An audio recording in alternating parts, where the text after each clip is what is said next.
Hello friends, welcome back to channel महापुरुषों की बातें। साथ संगत जी, सबको प्यार भरी राधा स्वामी। आइए सुनते हैं कुछ प्रेरणादायक वचन। ये वचन राधा स्वामी सत्संग व्यास द्वारा प्रकाशित पुस्तक संत मत प्रकाश भाग 1 में से लिए गए हैं। इस पुस्तक के पेज नंबर 239 पर हजूर महाराज बाबा सावन सिंह जी फरमाते हैं, सभी ऋषि मुनियों फ़कीरों का एक ही ख्याल है कि जब तक पूरा गुरु राह न बताए और ये कमाई न करे, अंदर पर्दा नहीं खुलता, जन्म मरण समाप्त नहीं होता। सीधा हिसाब है, जब तक जीते जी नहीं मरते काम नहीं बनता। हम अल्लाह, परमेश्वर आदि लफ्ज़ों को नाम समझते हैं, लफ्ज़ नाम नहीं। दुनिया लफ्ज़ों में मर गई। लफ्ज़ सिर्फ रूह को नाम के साथ जोड़ने के लिए हैं, समझाने बुझाने के लिए हैं। नाम आँखों का विषय नहीं है। ये आँखें और कान वहाँ काम नहीं कर सकते, वह आँख और ही है। उस देश में ये शरीर नहीं जाता। वहाँ कोई ज़बान नहीं, कोई ग्रंथ, वेद शास्त्र, इंजील नहीं। वह कब मिलता है? जब यह जीते जी मरे, यानी यहाँ तक दोनों आँखों के बीच आ जाए, 9 दरवाज़ों को छोड़कर पिंड से निकलकर अंड में आ जाए। जब तक यह जीते जी नहीं मरता, चाहे किसी कौम या मजहब का हो क्यों न हो, नाम नहीं मिलता। नाम लफ्ज़ नहीं है, यह हुक्म है, अमरे रब्बी है। वह हर एक के अंदर है, वह नाम है। उसका कोई नाम नहीं, जिस नाम से मर्जी हो बुलाओ वह बोलता है। वह अनामी है, सबका सहायक है।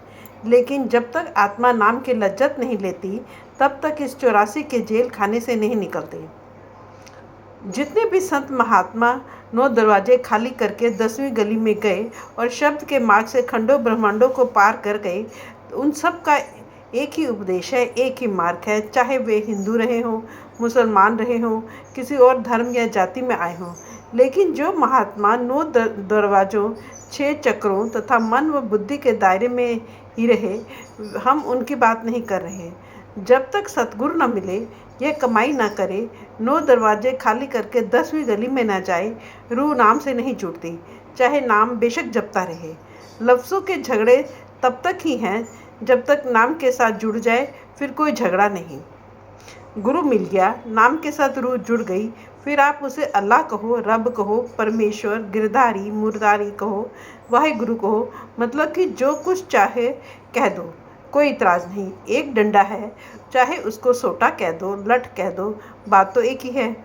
गुरु गोविंद साहब जी ने परमात्मा के 1200-1400 करीब नाम रखे हैं, जो कि वेद शास्त्रों में नहीं आए। अगर स्वामी जी महाराज ने उसका एक और नाम राधा स्वामी रख लिया तो शोर मच गया। उन 1400 नामों का ख्याल नहीं। चीज़ इन लफ्ज़ों में नहीं है, वह अंदर है। महात्मा हार हार कर चले जाते हैं। वे चाहते हैं कि वह सबको यहाँ से निकाल कर ले जाए, लेकिन हम भेड़ों के झुंड के समान लौट लौट कर भवसागर में डूबते जाते हैं और दुख सहते हैं। अगर भेड़ों के बाड़े में आग लग जाए तो लोग तरस खाकर भेड़ों को बाहर निकालते हैं, परंतु वे एक दूसरे का साथ नहीं छोड़ती और वापस बाड़े में चली जाती हैं। संत बेटे बेटियां जाति बिरादरी नहीं छुड़वाते, बल्कि कहते हैं कि भाई तेरे अंदर नाम है, सच है, रोज़ 2-4 घंटे उसके साथ लिव जोड़। हम उनकी बात को नहीं मानते, क्योंकि हमें काम, क्रोध आदि भोगों और बाल बच्चों के मोह ने पागल कर रखा है। इसलिए हम महात्मा के वचन नहीं मानते। वे जेल खाने से निकलने के लिए आते हैं, मगर दुनिया उनको तकलीफ़ देती है। श्री गुरु अंगद देव जी के समय एक बार वर्षा नहीं हुई। जाटों को सियाने लोगों ने कहा कि तुम्हारे गांव में अंगद बैठा हुआ है, वह देवी देवताओं को नहीं मानता, इसलिए वर्षा नहीं होती है, उसे गांव से निकाल दो, वर्षा हो जाएगी। जाटों ने गुरु साहब से कहा कि आप अपना डेरा उठा लो। ऐसी ऊंची कमाई वाले महात्मा को भी डेरा उठाकर जाना पड़ा। श्री गुरु अमरदास जी गुरु अंगद देव जी की गद्दी पर बैठे सत्संग कर रहे थे कि गुरु अंगद देव जी का लड़का आया और लात मारकर बोला, तेरी मति मारी गई है, मेरे पिता की गद्दी पर बैठा हुआ है। लोग हैरान हो गए। गुरु अमरदास जी ने कहा, मेरा शरीर बुढ़ा और हड्डियां सख्त है, आपके पैर में चोट तो नहीं आई? यह लो, अपनी गद्दी ले लो। फिर संगत से फरमाया, कोई ना उठे और आप चल दिए। जब गुरु अमरदास जी चले गए तो लोग भी एक एक करके चले गए और गुरु अंगद देव जी का लड़का अकेला रह गया। जब वह दरिया आदि घोड़ों पर लाद कर अपने घर की ओर चला तो रास्ते में चोरों ने सब कुछ छीन लिया। इसी प्रकार गुरु हरगोविंद साहब 12 वर्ष ग्वालियर के किले में कैद रहे।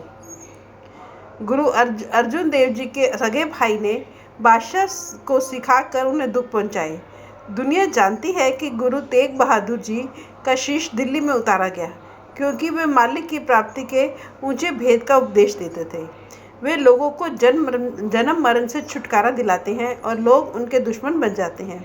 हजरत मोहम्मद को मक्का छोड़कर मदीना जाना पड़ा, मंसूर को सूली पर चढ़ना पड़ा, शम्स तबरेज को खाल खिंचवानी पड़ी। किस किस का नाम लो। ये अंग्रेज़ों के राज की और उसके बाद की मेहरबानी है कि हम आज़ादी से सत्संग करते हैं। अगर पुराने राज जैसा ज़माना होता तो हम आज़ादी से सत्संग भी नहीं कर सकते। महात्मा कह कहकर थक गए मगर मनुष्य नहीं समझा, जन्म मरण समाप्त नहीं किया, अकाल पुरुष का दर्शन नहीं किया, यहीं का यहीं रह गया। सद्गुरु चाहते हैं कि सबको ले चलें। ये दुनिया के दुख सहते हैं, 84 के कष्ट सहते हैं, परंतु बस उस ओर नहीं जाते, यानी हमारे ऐब और पाप हमें उस ओर नहीं जाने देते। जिस तरह खजाने के ऊपर बैठे सांप के बारे में कहते हैं कि जब तक सांप नहीं मरता खजाना नहीं मिलता, इसी तरह हमारे अंदर करोड़ों खजाने, बेशुमार दौलत, खंड ब्रह्मांड है, खुदा अंदर है, मगर हृदय में मन रूपी सांप बैठा हुआ है। इसके जहर के नशे में हर एक जीव चाहता है कि गुरु मेरे कहने अनुसार चले और गुरु मेरे अधीन रहे। यह मन की बेईमानी है। अगर गुरु शिष्य की इच्छा अनुसार चले तो शिष्य तो करोड़ों वर्षों तक भी अंदर नहीं जा सकता। अगर उस्ताद तालिब इल्म यानी कि विद्यार्थी की मर्जी के अनुसार चले तो तालिब इल्म पढ़ नहीं सकता। जब शिष्य अपनी मर्जी छोड़कर गुरु के आदेश के अनुसार चलेगा तब अंदर जाएगा, परंतु मन उसे अंदर जाने नहीं देता। इस वक्त गफलत के नशे में उसे नफ़े नुकसान की चिंता नहीं, उसे विश्वास नहीं कि मेरा कभी हिसाब होगा। हालांकि सब धर्म पुस्तकें यही कहती हैं। गुरु नानक देव जी फरमाते हैं कि एक एक ग्रास का लेखा देना पड़ेगा, परंतु यह कहता है जग मिठा अगला किन डिठा, अंधा हो रहा है, अपनी करतूतों के कारण नरक भोगता है। कहते हैं कि तुम्हारे फायदे की बात कह दी, समझ कर विचार कर लो, नहीं तो तुम्हारी मर्जी। Thank you.